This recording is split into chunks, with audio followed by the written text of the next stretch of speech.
Film horor ini diangkat dari kisah nyata, di mana ada sekelompok mahasiswa yang melakukan KKN di desa terpencil yang jauh di tengah hutan. Yang mana film ini baru saja tayang di bioskop dengan kategori film Indonesia terlaris sepanjang masa dengan pencapaian 9 juta penonton.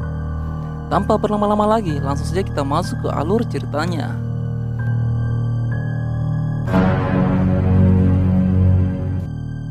Film kita awali dengan memperlihatkan dua mahasiswa yang bernama Nur dan Ayu sedang melakukan perjalanan menuju sebuah desa di dalam hutan, yang mana hanya dapat dilalui oleh kendaraan bermotor. Setibanya mereka di tempat tujuan, mereka pun disambut oleh kakak Ayu dan seorang pimpinan desa yang bernama Pak Prabu. Maksud kedatangan mereka di sini adalah untuk meminta izin agar dapat menemukan KKN di desa tersebut. Akan tetapi di sini Pak Prabu terlihat keberatan, namun tetap memberikan izin. Pak Prabu pun terlihat mengajak Ayu dan Nur untuk berkeliling desa di mana mereka menuju ke sebuah kolam permandian yang telah mengering. Konon katanya kolam itu adalah tempat para penari sinden mandi. Dan sejak saat itu kejadian aneh pun mulai terasa, di mana mahasiswa yang bernama Nur merasakan pundaknya berat dan ia melihat sosok makhluk besar di balik pepohonan.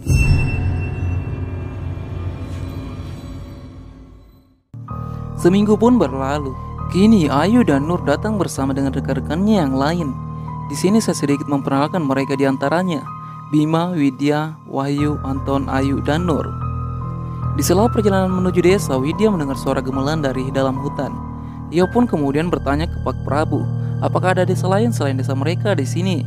Akan tetapi Pak Prabu malah menjawab untuk tidak terlalu memperdulikan suara tersebut, sebab tak ada desa lain selain desa mereka.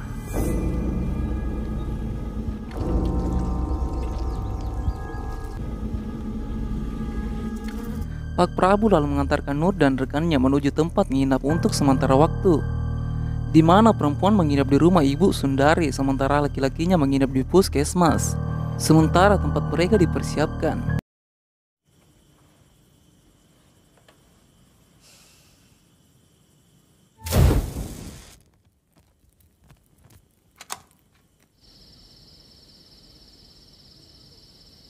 Di esok harinya Pak Prabu mengajak Nur dan kawan-kawan untuk mengelilingi desa dan memperkenalkan apa saja yang ada di desa tersebut, mulai dari sinden hingga tempat air yang akan menjadi proker mereka nantinya. Dan Pak Prabu pun memperlihatkan kuburan yang diselimuti kain hitam dan mengatakan bahwa itu adalah ciri-ciri makam yang belum berusia 10 tahun. Saat itu Nur terlihat hampir pingsan, karena itu Bima meminta izin untuk membawa Nur kembali ke penginapan. Saat itu Pak Prabu juga menjelaskan sebuah tempat yang tidak boleh mereka datangi sama sekali, yaitu Tapak Tilas. Jangan ada yang mendekat ke kuburan itu ya. Setelah dari situ mereka mulai menyusun proker kerja dan membagi tugas masing-masing, di mana mereka menyusun kelompok yang terdiri dari 2 orang, Bima dan Ayu, Nur dan Anton, dan juga Widya dan Wahyu. Saat itu mulai terlihat jelas Ayu menyukai Bima, akan tetapi Bima menyukai Widya. Suatu hari saat sedang menjalankan proker mereka, di mana Ayu melihat Bima melewati batas hutan ke arah Tapak Tilas. Semenjak hari itu hal-hal aneh pun mulai terjadi kepada Nur dan Widya. Seperti halnya Nur dan Widya mau mandi di dekat sinden. Terlihat Nur yang duluan masuk diganggu oleh sosok hitam besar menyeramkan dengan mata memerah.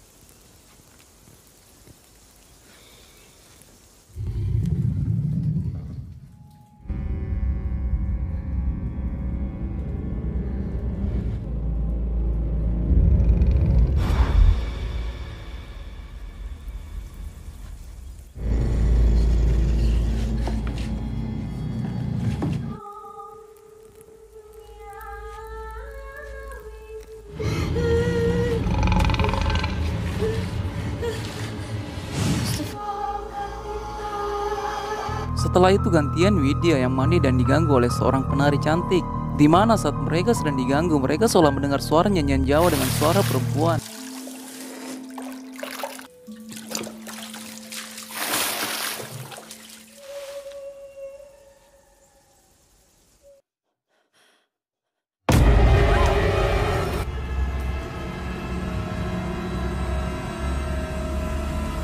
Tak sampai di situ, malam harinya Nur bermimpi melihat Widya tengah berdiri di luar rumah pada malam hari sambil memegangi ular berukuran besar. Tak hanya itu, ternyata secara bersamaan Widya pun terbangun dan seolah-olah melihat Nur menari di luar rumah. Padahal kenyataannya adalah Widya lah yang dirasuki dan dibuat menari di luar rumah pada malam hari.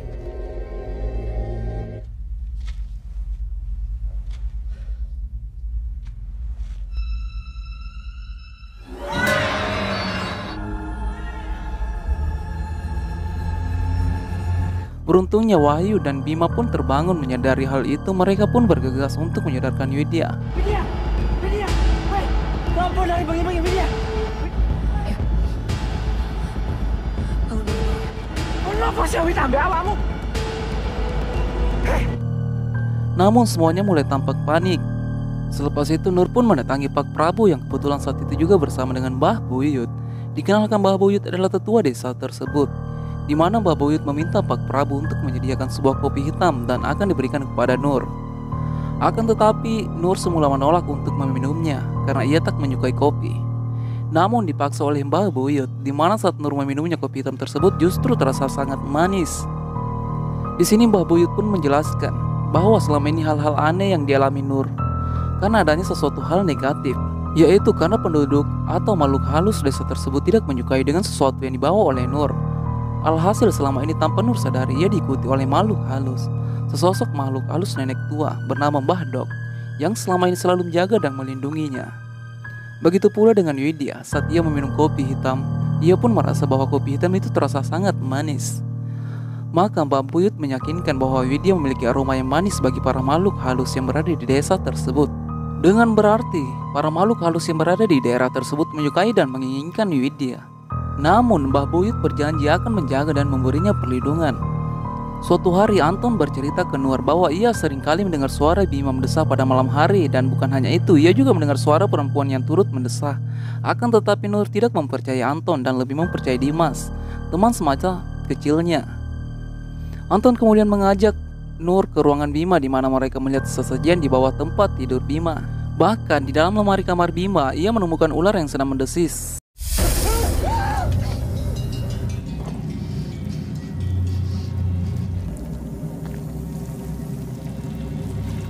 Suatu hari tanpa sengaja Nur melihat Bima yang sedang memarahi Ayu. Dikarenakan Ayu tidak melakukan sesuatu yang telah diperintahkan Bima, yaitu menaruh benda kawat duri dalam tas Widya. Nur pun merasa bahwa ada sesuatu yang disembunyikan Bima. Karena hal tersebut, keesokan harinya Nur pun mulai mengecek keanehan kedua temannya tersebut. Dan benar saja kedua temannya tidak berada di lokasi proker mereka. Dan Nur pun mulai memutuskan masuk ke arah hutan menuju tapak tilas. Meskipun ia mengetahui itu dilarang dan sangat berbahaya. Sesampainya di tapak tilas, Nur melihat sanggar dan berbagai alat musik gamelan. Ia pun mencoba mengelilingi sanggar tersebut guna mendapat petunjuk keberadaan Bima dan Ayu. Dalam seketika ia kaget melihat Bima dan Ayu sedang melakukan hal yang tidak pantas.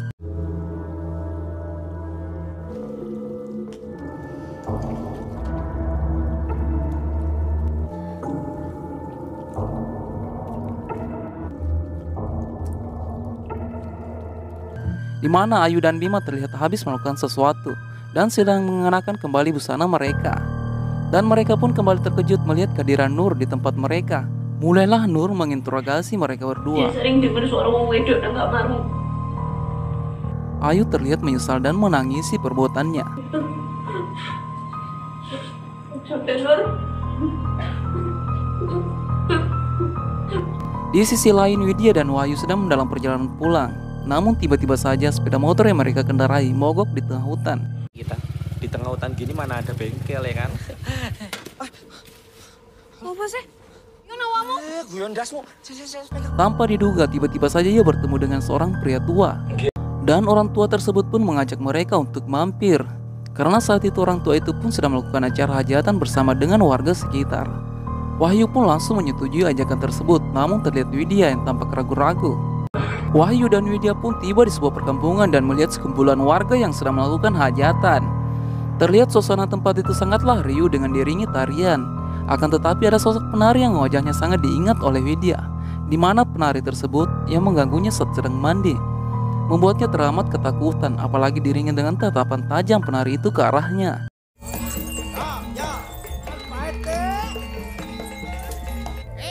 Salam penghormatan, lempar sampur ke depan. Widya pun segera mengajak Wahyu agar segera meninggalkan tempat tersebut. Dan kebetulan sepeda motor juga telah selesai diperbaiki dan warga di sana mempersilahkan untuk membawa makanan yang mereka inginkan. Wes, nek ngono dibungkus iki.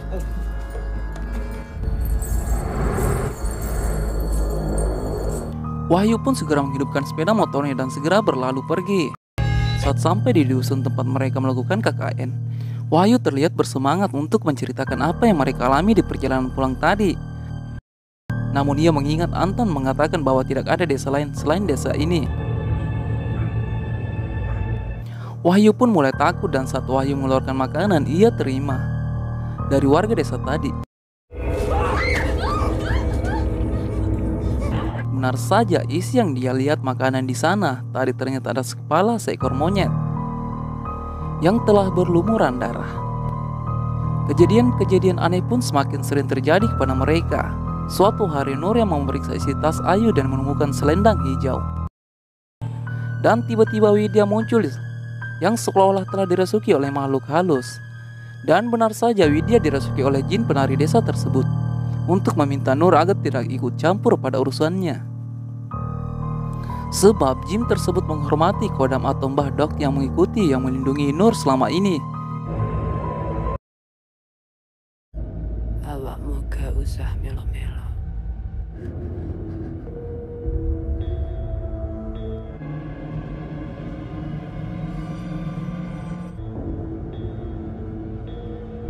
Begitu juga dengan Widya. Suatu hari saat ia pulang dari tempat prokesnya, ia harus berhadapan dengan Nur yang tengah dirasuki oleh Mbah Dok, makhluk halus yang selama ini melindungi Nur. Saat itu Mbah Dok mengatakan bahwa akan ada beberapa orang dari mereka yang tidak akan selamat, sebab telah diincar oleh Badar Rawi. Aku gak bakal ngumbar putuku. Cah Ayu wes kenal karo Badar Rawi. Selepas itu, setelah Nur mengetahui apa yang terjadi pada Bima dan Ayu, ia pun seringkali menasihati Bima agar tidak melalaikan dan selalu sholat tepat waktu. Pada akhirnya Bima pun curhat atas apa yang selama ini terjadi padanya, di mana menceritakan pada suatu malam ia bermimpi dan melihat Widya yang tengah dililit ular. Dan saat itu ia bertemu dengan seorang wanita yang bernama Badar Rawi, di mana wanita tersebut berjanji akan melindungi Widya jika ia mau melakukan apapun yang ia perintahkan, yaitu bertemu dengan dirinya atau bertemu dengan wanita sang penari Badar Rawi tersebut setiap malam, serta memberikan kawat duri atau gelang yang berada di dalam sanggar berada di tapak tilas kepada Widya. Nur yang memeriksa tas Widya dan menemukan kawat duri tersebut langsung menemui Ayu dan menjelaskan maksud perbuatannya tersebut kepada Ayu. Sembari meminta maaf, Ayu pun menjelaskan ia melakukan semua itu atas perintah seorang perempuan penari yang memintanya meletakkan kawat duri tersebut kepada Widya dengan imbalan selendang pemikat yang digunakannya agar dapat memikat hati Bima. Kawat duriku dari Bima sih. Bima dapat ikut setelah dia ngimpi. Dia yang memaksaku. Mas gendeng kan? Mengetahui semua kenyataan pada teman-temannya bahwa telah diperdaya oleh jin serta hal-hal aneh yang selama ini selalu mereka alami, Nur kemudian bergegas mengumpulkan teman-temannya, di mana ia memutuskan untuk menyudahi KKN mereka dan meminta agar mereka semua dapat pulang esok hari. Kita pulang. Tentu saja teman-teman lain yang tidak mengetahui alasan dibalik keputusan Nur merasa sangat kecewa. Jadi besok kita pulang, Nur. Kon lapor nangis yuk. Kan kamu yang pilih tempat ini, ha? Bukan tempatnya yang salah. Di malam terakhir mereka di desa tersebut, Widya dengan suara sayup-sayup mendengarkan langkah kaki keluar rumah. Dan alhasil ia mendapati Bima sedang berjalan keluar rumah. Karena rasa penasaran dan ingin tahu kemana tujuan Bima, Widya pun memutuskan untuk mengikuti Bima secara diam-diam. Ternyata Bima menuju ke arah hutan, ke tempat tapak tilas yang dilarang untuk dikunjungi. Bima? Saat itu Widya yang mengikuti Bima sampai di belakang gubuk sanggar, mengintip dan melihat Bima sedang bersama dengan seorang penari dan dikelilingi oleh banyak ular. Namun saat hendak beranjak dari tempat tersebut, ia tiba-tiba malah tertahan oleh makhluk halus. Ternyata Widyalah yang selama ini menjadi incaran utama dari Badar Rawi. Ia pun ditahan dalam ruang dimensi lain dan diminta untuk menjadi Badar Rawi atau menggantikan Badar Rawi yang sekarang. Dan saat itu di tempat yang berbeda, Nur tengah terbangun dari tidurnya dan mendapati Widya tidak berada di kamarnya. Namun ketika ia hendak membangunkan Ayu, Ayu ternyata sedang berada di dalam kondisi yang sangat mengenaskan. Wajahnya pucat dengan mata terbuka melotot lebar. Nur pun panik dan memanggil teman-temannya yang lain dan memberitahu warga sekitar. Yuk. Ayo wes ngene. Kita mesti minta tolong Pak Prabu. Saat itu juga Nur mulai bercerita atas apa yang telah terjadi pada Ayu dan Bima kepada Pak Prabu, yang membuat Wahyu dan Anton sangat marah. Namun Pak Prabu bergegas menyuruh mereka untuk mencari Bima dan Widya, sebab Pak Prabu tahu Widya dan juga Bima sedang dalam bahaya yang sangat besar. Sementara itu di dimensi lain, Widya melihat Ayu yang tengah berganti pakaian telah mengenakan pakaian penari yang sama seperti dikenakan oleh Badar Rahui, di mana Ayu terlihat menari menghibur para warga dari kampung gaib tersebut. Raut wajah Ayu tampak takut dan juga kelelahan, namun ia harus terus menari, di mana saat itu Widya masih beruntung karena telah dijemput oleh seekor anjing yang merupakan jelmaan dari Mbah Buyut yang mengarahkan Widya agar dapat keluar dari tapak tilas.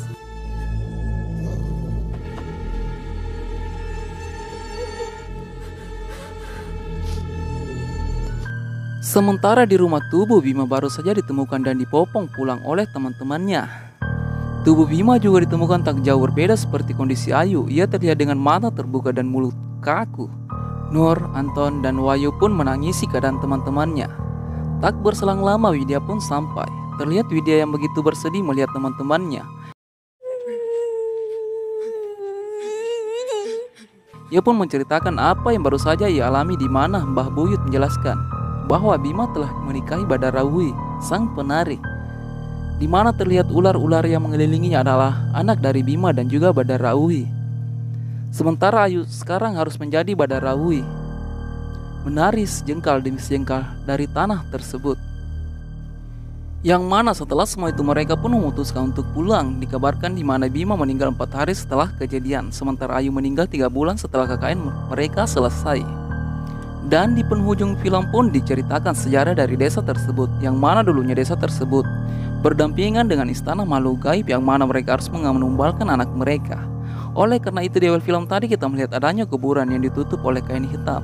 Itu pertanda orang-orang yang telah ditumbalkan.